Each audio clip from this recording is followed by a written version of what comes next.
출애굽기 40장 34절로 38절 말씀.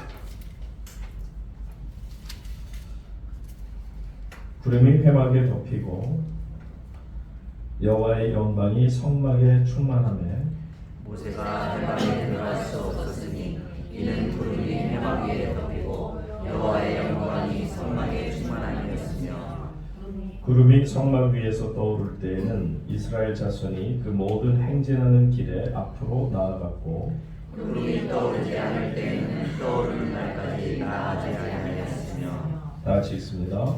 낮에는 여호와의 구름이 성막 위에 있고 밤에는 그들이 그 구름 가운데 있음을 이스라엘의 온 족속이 그 모든 행진하는 길에서 그들의 눈으로 보았더라. 아멘. 이 시간 구름 기둥과 불 기둥이라는 제목으로 하나님의 말씀을 대언해 드립니다. 하나님의 인도하심에 가장 합당한 주님의 자녀들의 모습은 순종하는 모습입니다. 순종이야말로 우리가 하나님의 자녀라는 것을 증거하는 것이기도 합니다. 하나님께서는 모세를 산으로 데려가셔서 40일 동안 이제 성막을 이렇게 만들라, 구체적으로 아주 스케치하듯이 구체적으로 모세에게 일러주셨고, 그것을 또 그대로 이스라엘 백성들에게 모세는 일러주어서 결국은 하나님이 원하시는 모양 그대로 넓이, 길이 모든 것이 주님이 원하시는 대로 이루어가는 것을 보죠. 우리가 살면서 보지만 사람은 생각이 참 많습니다. 그리고 판단도 많이 하고요.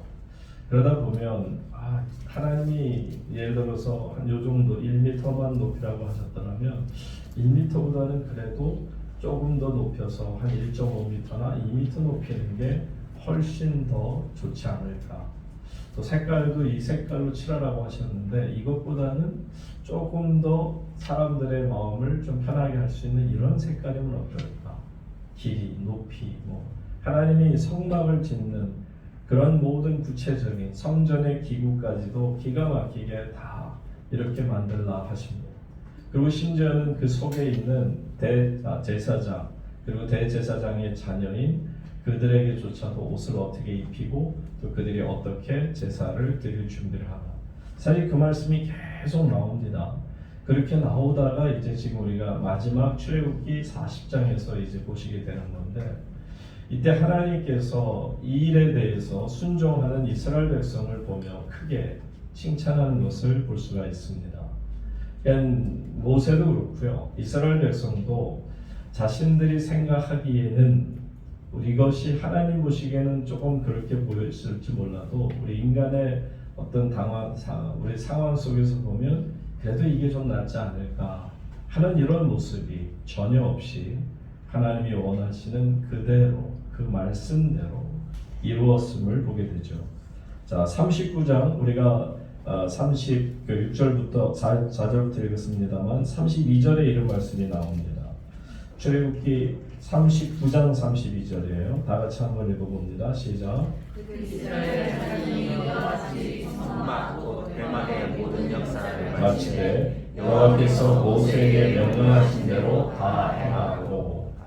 말씀을 보시는 것처럼 이스라엘 자손은 모세의 가르침을 받고 그대로 한 거예요. 이스라엘 자손이 이와 같이 성막 곧 회막의 모든 역사를 마치되, 모든 역사를 마쳤다는 것은 하나님이 원하시는 대로 구체적으로 하나도 인간의 뜻이 아닌 하나님의 뜻대로 가르쳐 주신 그대로 이루어서 그 성막의 역사를 마쳤다라고 표현되는 겁니다. 그랬더니 여호와께서 모세에게 명령하신 대로 다 행했다. 하나님께서 모세에게 가르쳐 주셨고요. 그 모세는 그것을 그대로 이스라엘 백성들에게 대언하여 전하였더니 그들이 하나도 빠짐없이 그대로 다 이루게 될 때, 말씀드린 것처럼 그 안에는 성전의 그 높이라든지 크기라든지 그 안에 들어가는 기구라든지 심지어는 그 모든 제사를 다루는 대제사장을 비롯한 하나님의 종들의 옷까지도, 그리고 그들이 거룩하게 되는 것까지도 다 포함해서 그대로 하나님 앞에 순종하였더니 이제 하나님께서 크게 기뻐하시고 그리고 성령의 기름 부음을 그곳에 주는 것을 보게 됩니다. 여러분, 우리가 모든 일을 하다 보면 그렇잖아요. 어떨 때는 일을 하면서도 이게 어떻게 되는 걸까? 이 일이 과연 이루어질 수 있는 걸까? 라는 생각을 갖습니다. 그런데 어느 정도 시간이 지나고 나면 일이 어떻게 되어지는지를 우리는 알아갈 수 있게 되죠. 하나님의 일도 저는 마찬가지라고 생각합니다. 처음부터 하나님의 일이 이렇게 될 거라 생각하고 하는 경우 없습니다. 하나님께서는 처음에 어떤 일이 일어날지 우리에게 대답을 안 해주실 때도 있습니다. 그러나 해보고 나니까 알게 되는 경우를 우리는 우리의 삶 속에서 보게 되죠. 축복받는 일도 그렇습니다. 하나님께서 이렇게 우리에게 말씀하셨어요. 그런데 그 뜻을 이해는 못했어요. 그러나 내가 믿음을 가지고 순종을 했더니 하나님이 이런 축복을 내게 주셨더라 하는 그런 고백을 우리는 하면서 할 수 있습니다. 그래서 한번 그렇게 경험하고 나면 그 다음에는 어떤 생각이 드냐면 이것은 하나님께서 하시는 일이니까 그냥 이 길로 쭉 가게 되면 분명히 하나님의 길이 열려지게 될 것이다 라는 믿음을 갖게 되는 거죠.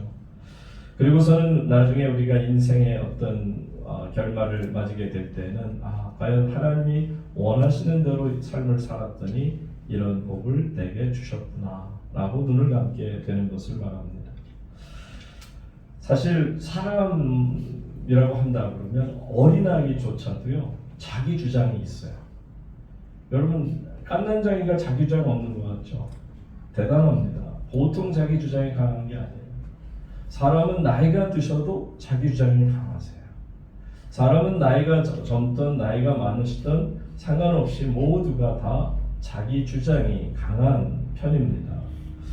그런데 순종이라는 게 어떤 거냐면 이렇게 자기 주장이 강한 사람들이지만 내 생각과 내 판단, 내 모든 것을 다 꺾고 하나님의 생각, 하나님의 뜻, 곧 하나님의 말씀대로 따라서 순종하겠습니다. 이게 순종이라는 거죠.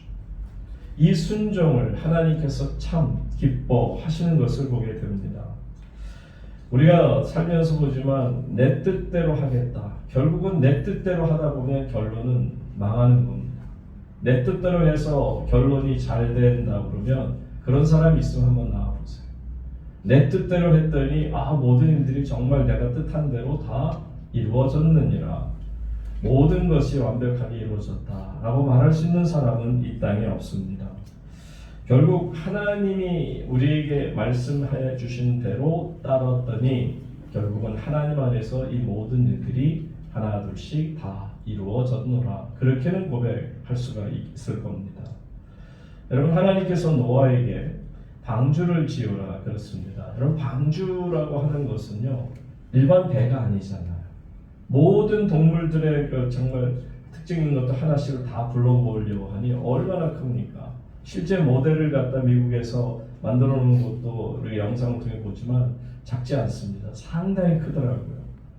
그러니 그 엄청나게 큰 방주, 배가 아닙니다. 방주라고 하는 것은 위 뚜껑까지 다 덮는 것처럼 되어 있어요. 그런데 누가 있어서 그 방주를 짓는다고 했을 때 인간적으로 그래 맞아, 역시 하나님이 뭔가 뜻한 게 있으니까 저거 해야 돼 라고 하는 사람이 있었을까요?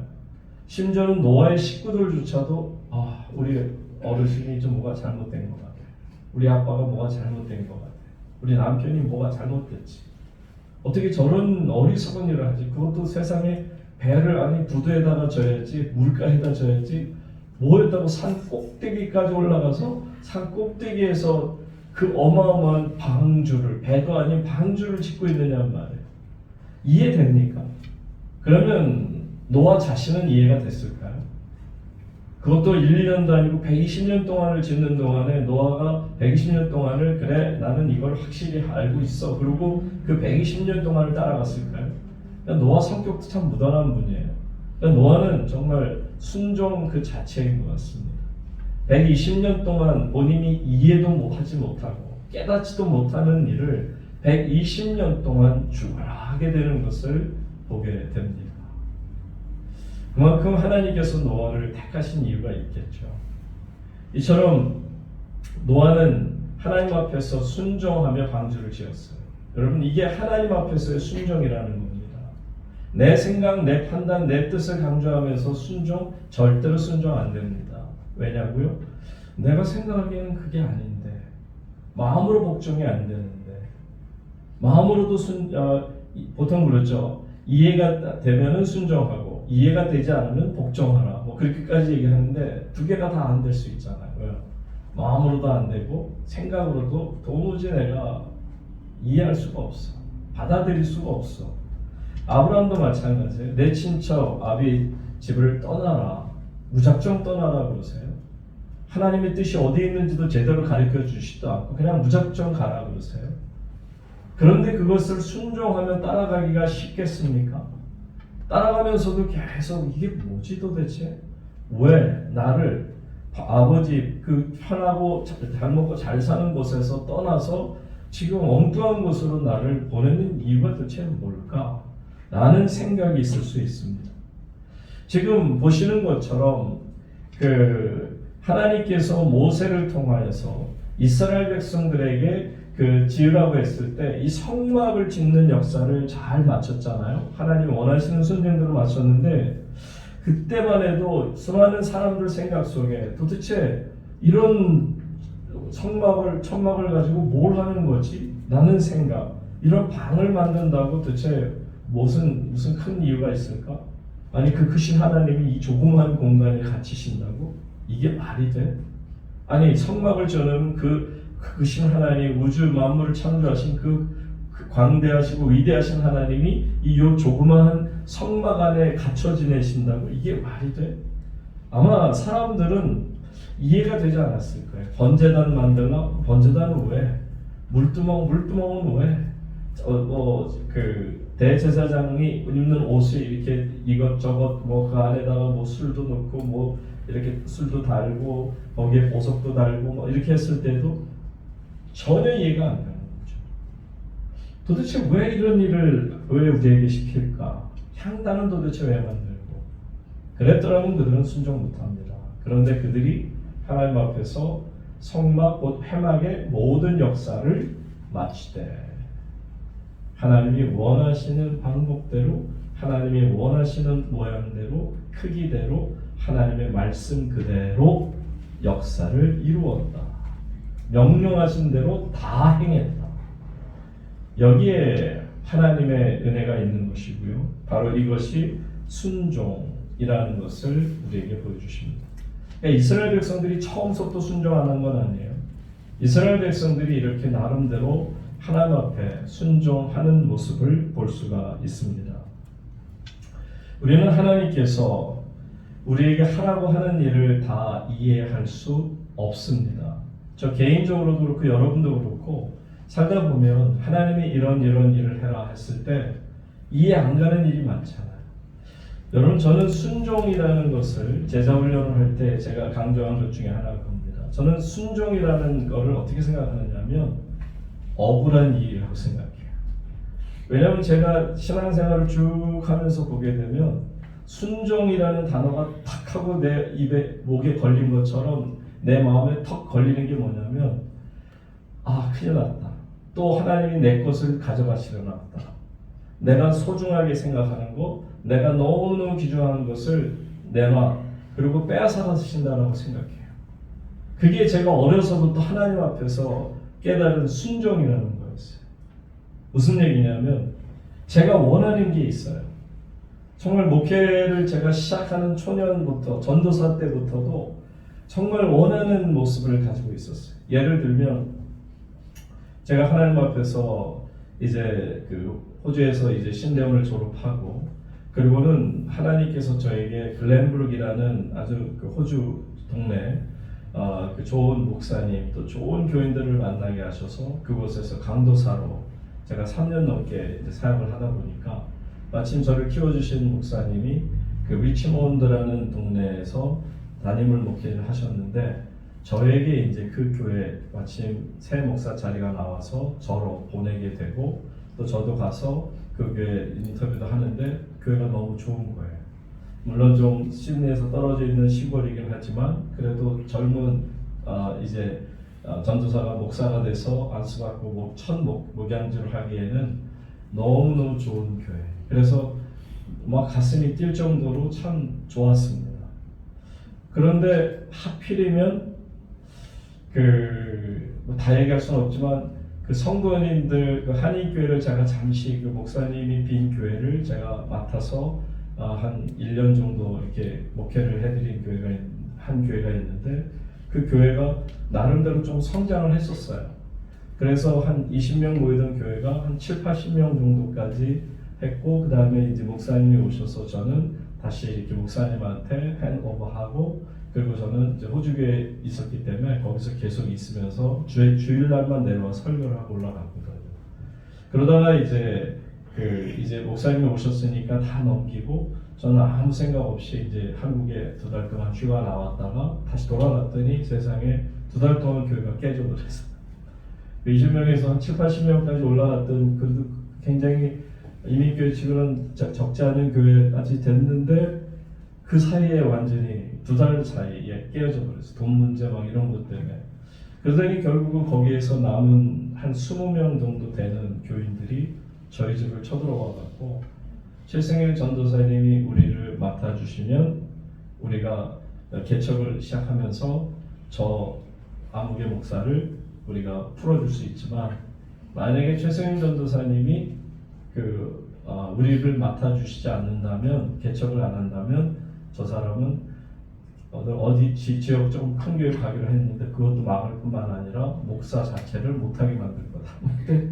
그리고 저희 집에 3번이나 찾아오시게 됐어요. 그때 제가 너무 화가 났었어요. 너무 화가 나는 게 뭐냐면 이분들 참 나쁜 분들이다. 제가 어쨌든 1년 동안 그분들한테 최선을 다해서 교회를 섬겨서 교회가 나름대로 어느 정도 성장을 했고 그러다가 본인들이 어떤 문제가 있어서 교회가 힘들 수는 있지만 지금 젊은 전도사가 좋은 뜻을 가지고 리치몬드라는 또 좋은 교회가 돼서 또 이제 백인 목회긴 하지만 그래도 처음에 제가 아직 호주도 잘 모르는 상황에서 호주를 좀 더 알려면 그 호주 교회 가서 거기에서 이제 어떤 한 10년 정도의 경력을 쌓고 시드니로 다시 오게 되면 시드니에 있는 한인 교포들에게 좋은 영향력을 미치는 목사가 되지 않을까. 얼마나 꿈이 큽니까? 이제 20대 후반에 있는 목사가 이제 잘해서 40세 되기 전까지 호주 백인교회에 있다가 40세쯤 돼서는 이제 한인교회로 나와서 좀 더 크게 하면서 이렇게 나름대로 어떤 꿈을 가지고 있었고요. 그 꿈이 저는 하나님 주신 꿈이라고 생각했고요. 그리고 또 그 꿈이 내가 이룬 것이 아니고 하나님이 하나씩 차곡차곡 다 이루어 주신 거예요. 그리고 리치워드 교회도 제가 원했던 것도 아니고요. 그냥 다 모든 것들이 이렇게 한력해서 선을 이루듯이 다 제 눈앞에 딱 와 있었어요. 근데 이 교인들이 20명이 저희 집에 응접실에 와가지고 삥 불러 앉아놓고는 저를 고문하듯이 당신이 우리를 이끌어서 교회를 개척해 주신다면 우리가 이 사람 이 목사 풀어주고 우리가 섬기고 다 하겠지만 만약에 안 한다면 완전히 자폭하겠다는 거예요. 협박을 하는데 여러분 협박이 무서울 리는 없잖아요. 그런데 한 번, 2번, 3번째 되는 날에 하나님이 항상 저한테 순종을 요구하실 때 하시는 게 뭔지 아세요? 제 뒤통수를 때리세요. 뒤통수를 딱 때리세요. 깜짝 놀랐네. 그때가 2번째 맞을 때, 첫 번째 맞을 때는 제가 전국교회 가게 될 때고 2번째 맞는 게 바로 그 자리인데 2번째 땅 때리시는데 띵 해서 하나님 왜 그러시죠? 그랬더니 너 지금 뭐 하려고 그러니? 그러더라고요. 그래서 목회하려고 하잖아요. 리치몬드 교회도 하나님 열어주셨잖아요. 근데 네 목회할 거야? 내 목회할 거야? 그래서 아니 제가 지금 언제 제 목회한다고 그랬어요? 하나님 목회한다고 그랬죠. 그랬더니 하나님이 그러면 이들 말에 순종해라. 와 세상 말로 미친 팔짝대겠다. 이건 아닌데 그 젊은 20대 후반에 있는 젊은 전도사가 이제 막 목사한테 막 일보 직전에 이건 아닌데 그럼 하나님 지금까지 저에게 주셨던 건 다 잘못된 겁니까? 제가 그 백인들 교회에 들어가 3년 동안을 수고하고 애쓰고 그러다가 지금 너무 좋은 교회 가게 되는 이 소망도 하나님 주신 거라고 믿었는데 그러면 이건 제가 헛꿈꾼 겁니까? 거기엔 하나님 뜻이 없고 그러면 이 20년 깨어지고 나서 상처받고 저한테 와서 겁박하듯이 정말 저는 그분들이 못됐다고 생각했어요. 자기네들 걸 구하고자 젊은 저 같은 종을 이렇게 길을 막았겠다고 생각하는 사람들로 보였기 때문에 저런 분들한테는 그러면은 길이 열려지고 저는 길을 막으신 거예요. 막 제가 너무 화가 나가지고 하나님 앞에 울면서 얼마나 되돌았는지 몰라요. 근데 뭐 하나님 이길 재단 있습니까? 순종해. 그러니까 그래서 저는 순종이라는 단어가 여러분들이 어떤 생각을 해도 순종을 뜻하는지 모르지만 저에게 있어 순종은 눈물이 나요. 저는 순종할 때마다 억울해가지고 펑펑 울었어요. 막 꺼이꺼이하고 울었어요. 너무 속상해서 아주 통곡을 하고 울었습니다. 너무너무 화가 나고 너무너무 속상해서. 그런데 하나님이 원하시는 건 순종입니다. 제게 눈물을 쏟게 하시고 제게 그것을 받아들이라 말씀하시고 그래서 그거를 받아들였어요. 물론 받아들인다고 해서 그러면 여러분 모든 게 막 잘 되냐? 그건 아닙니다. 하나님의 말씀에 순종하고 나서도 힘들고 어려운 일이 왜 없겠습니까? 그렇지만 시간을 두고 생각해 보면 참 축복이로다. 축복이로다. 저는 다음에 또 한번 제가 첫 번째 머리를 맞았을 뒤통수 맞았을 때 하나님께 뒤통수 맞았을 때를 또 말씀을 드리겠습니다만 저는 이 순종이라고 하는 것은 우리 인간들의 차원에서 보면 이건 아닌데 그렇지만 하나님이 원하신다면 그 일에 눈물을 머금고라도 따라갈 수 있을 때 이것을 비로소 우리는 순종이라고 합니다. 근데 여러분 우리가 순종해야만 하는 이유가 있어요. 왜냐하면 저나 여러분이나 지금은 뭔가 아는 것 같아요. 제가 말씀드렸잖아요. 제가 뭔가 이렇게 호주교회로 갈 것 같고 뭐 거기 가면 어떻게 되고 40세 되면 뭐가 돼서 어떻게 하고 이민사회를 어떻게 하고 그거는 인간적인 생각이고요. 하나님은 그걸 원하지 않으셨어요. 결과론적으로 말씀드리면 하나님께서 하라는 대로만 했어요. 그랬더니 저같이 부족한 사람이 목회를 하는데도요. 매년 하나님이 부어주시는데 감당 못할 만큼 부어주셨어요. 이민교회가 얼마나 힘든지 몰라요. 그런데 이민교회를 목회를 하면서 죄송합니다. 저 집사님이 절대로 자꾸 이런 걸 자랑 삼아 얘기하지 말라고 그러는데 없으니까 제가 얘기합니다. 진짜 한 번도 재직회권 당회권 안 써봤어요. 이민 목회인데 18년 동안을 그냥 너무너무 감사하게 늘 감사하는 마음으로 목회를 했어요. 그리고 하나님이 부어주시는데 문이 깨진 것 같을 때도 있었어요. 너무 막 사람들이 몰려들기 시작하는데 정신은 거죠. 한 주에도 막 20명씩 그냥 20몇 명씩 들어오고 그래서 매번 그 세가족 공부를 하면 50명, 60명 되는 분들을 모아놓고 5주 동안 세가족 공부를 할 정도로 그러다 보니까는 인원수로도 시드니 한 350개, 380개 정도가 된다는데 한인교회가 그 중에 세 번째는 큰 교회로 제가 떠날 때는 점심 식사가 보통 780그릇 정도가 식사를 먹어야 될 정도로 교회가 작지 않은 교회로 하나님이 성장시켜 주시고 제가 떠나온 다음에도 하나님께서 계속해서 그 교회를 아름답게 키워주시는 것을 보는데요. 이게 더하면 이제 자랑이 되니까. 근데 왜 이 말씀드리냐면 순종하니까 제가 생각하고 제가 판단하는 것보다 하나님은 항상 더 넘치도록 부어주신다라는 것입니다. 여러분 오늘 이제 본문으로 가서 보시게 되면요. 이스라엘 백성들이 광야 광야 생활을 이제 하게 됩니다. 광야 생활을 하게 되는데요. 광야 생활을 하는 데 있어서 가장 필요한 게 있었어요. 그게 뭘까요? 36절, 37절 보시기 바랍니다. 본문 말씀 36절, 40장. 구름이 성막 위에서 떠오를 때에는 이스라엘 자손이 그 모든 행진하는 길에 앞으로 나아갔고, 구름이 떠오르지 않을 때에는 떠오르는 날까지 나아가지 아니하였으며. 지금 구름 기둥에 대해서 말씀하는 거예요. 구름 기둥에 대해서 이스라엘 백성들이 순종하는 것을 보여줍니다. 그러니까 구름 기둥이 움직이면 그들도 움직이고, 구름 기둥이 머물러 있으면 그들도 머물러 있고, 그들이 구름 기둥보다 앞서 나가지 않겠다는 거예요. 구름 기둥은 움직이지 않는데 내 스스로 내 판단으로 움직이지 않겠다는 것을 말씀합니다. 이스라엘 백성들이 40년 동안 광야 생활 속에서 그들의 발이 부르뜨지 않고 옷이 헤어지지 않고 배고프지 않고 목마르지 않고 그들이 살아남을 수 있었던 이유는 오직 하나입니다. 순종이었어요. 구름 기둥이 움직임에 따라서 그들은 그대로 그 길에 순종하였음을 보여주고 있습니다. 여러분, 신앙생활이라는 것 자체가 구름 기둥과 불 기둥을 따라가는 것처럼 복된 삶이 없어요. 축복의 구름 기둥이 내 눈앞에 보여집니다. 이제 주님의 구름 기둥이 나타났어요.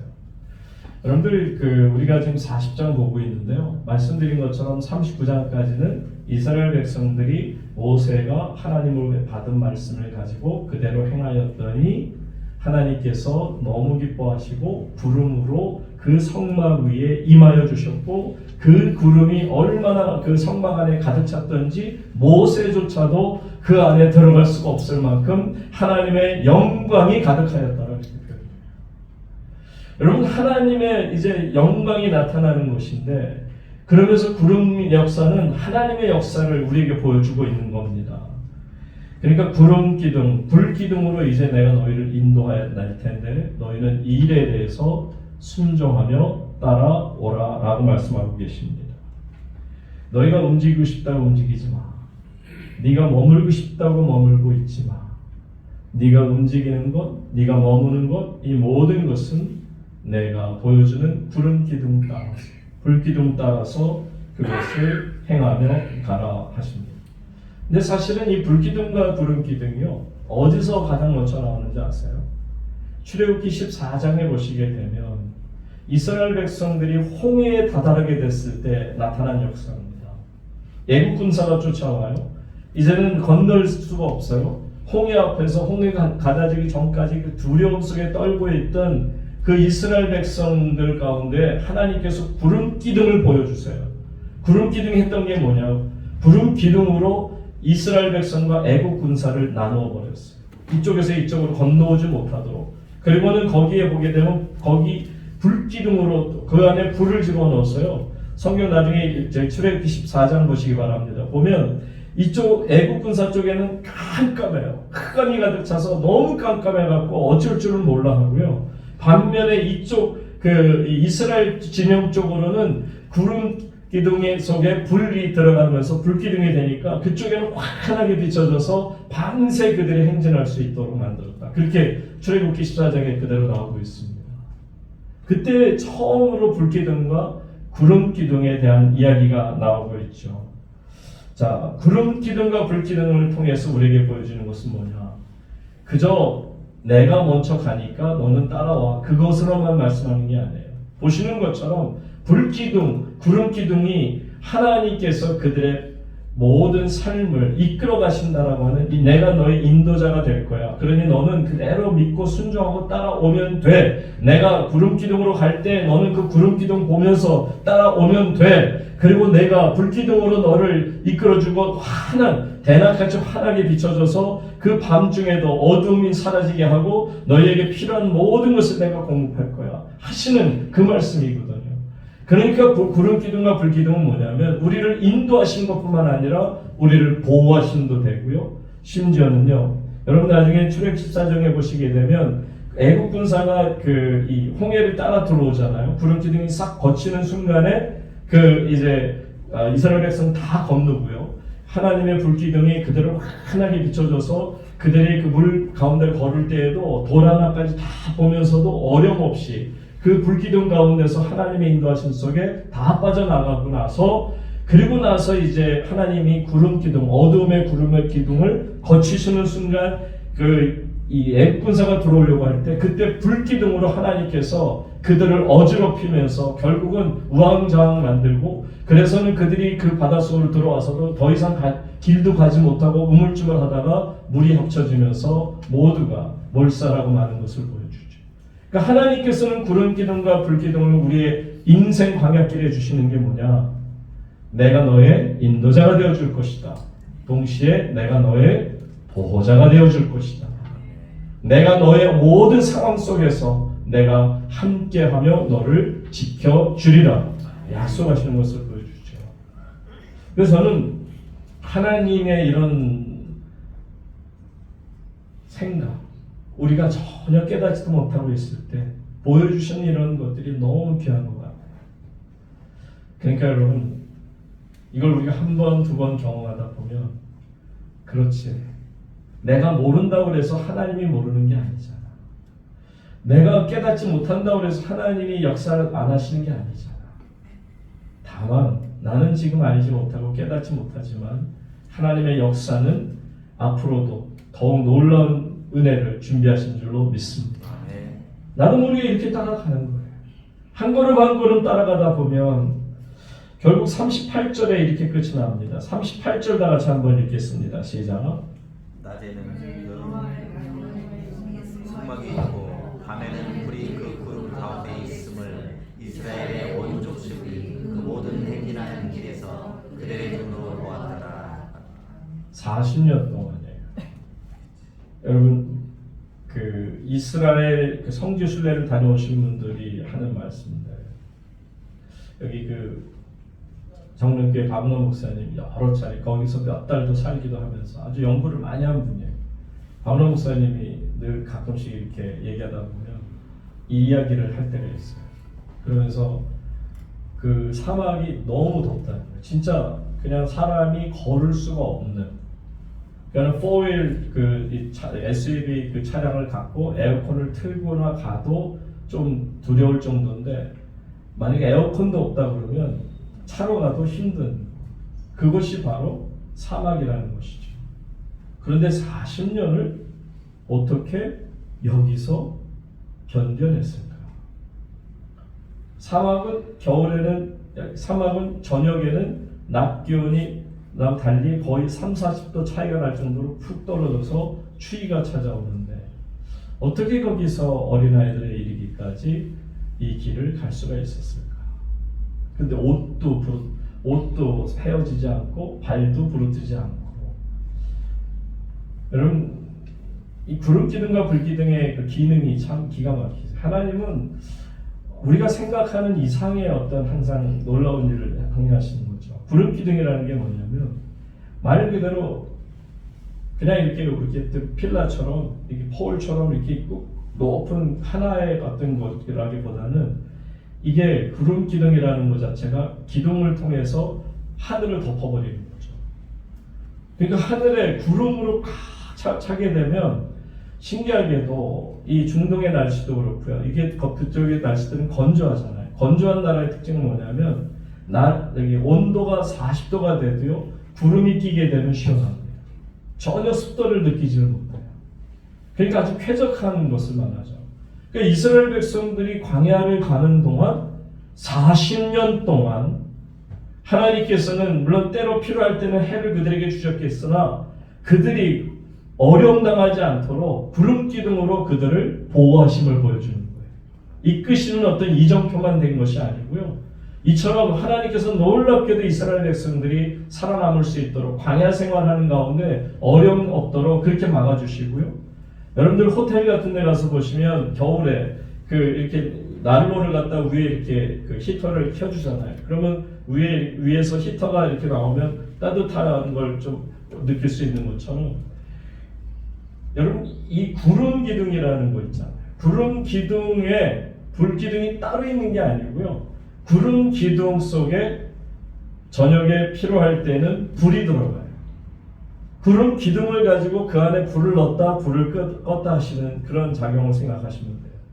그럼 거기에 구름 기둥으로 했을 때는 그냥 구름을 가려서 해를 가리니까 그냥 시원한 것으로 쓰셨다면, 겨울에 밤에는 추우니까 추운 때는 또 기가 막히게 거기다 그 구름 속에다가 불을 넣어 주시니까 그 불이 히터가 되는 거예요. 그러니까는 너무 쾌적하고 따뜻하게 지낼 수가 있는, 하나님께서는 굉장히 과학적이신 것 같아요. 여러분, 이 지구라는 것도 보시게 되면 지구가 원래 물띠로 이렇게 두러져 있었잖아요. 마치 엄마 뱃속에서 아기가 자궁 속에 엄마 배에 있을 때는 물 속에 있는 거 아니에요. 물로 있을 때가 가장 따뜻하고 가장 편안하고, 그때는 그 어떤 그 사람의 피부도 노화가 되질 않았다 그러죠, 과학자들의 얘기가. 그런데 이게 이제 자외선을 받고 저기서 막 이런 것 때문에 결국 피부도 노화가 있고 되는데, 결국은 물띠가 없어진 거 아니에요. 궁창의 문이 열리면서 노하우스 때 깨어지면서 결국 모든 것들이 뒤죽박죽 되는 거 아닙니까?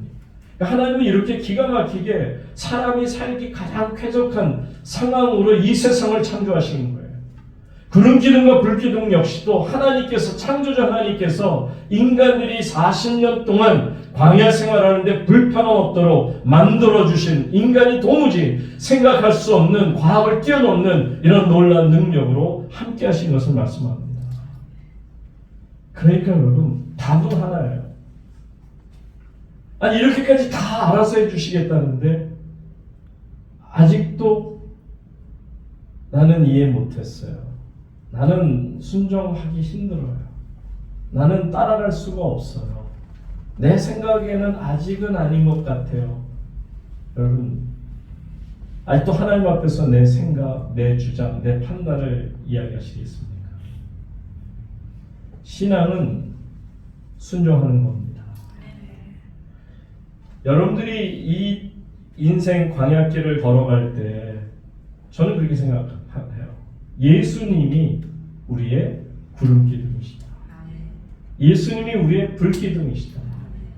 우리가 주님을 바라보는 거예요. 이스라엘 백성들이 40년 동안 광야 생활 속에 아침에 눈을 떠서도 밖에 나와서 구름기둥을 보면서 시원함을 느끼면서, 아, 하나님 참 감사합니다, 그렇게 깨어나고요. 밤에도 또 따뜻하게 불기둥을 넣어주시면 하나님, 너무 감사합니다 하는 것처럼, 우리는 예수님을 바라보는 순간 불기둥과 구름기둥을 매일매일 바라보는 그런 은혜를 누리잖아요. 너무 감사합니다. 그러니 여러분, 우리가 어찌 주님의 말씀에 순종하지 않겠습니까? 구름기둥과 불기둥을 따라가는 모든 주의 자녀들은 하나님 앞에서 순종 외에는 답이 없는 줄로 압니다. 순종하십시오. 힘이 드셔도 순종하시고요. 이해가 안 돼도 순종하시고요. 아까 말씀드린 이해가 안 되면 복종하시고요. 어떻게 해서든 하나님 앞에서, 하나님 말씀 앞에 무릎을 꿇으세요. 주님의 뜻이 이루어지기를 소망합니다. 제가 언제까지 내 뜻을 주장하며 내 판단을 얘기하겠습니까? 부끄럽습니다, 주님.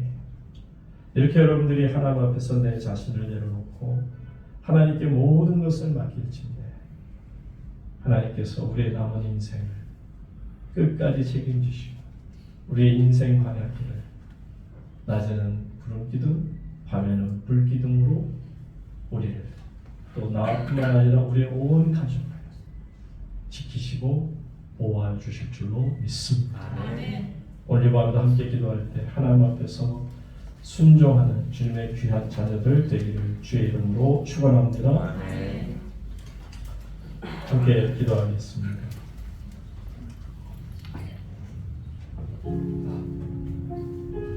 사랑하는 성도님 여러분,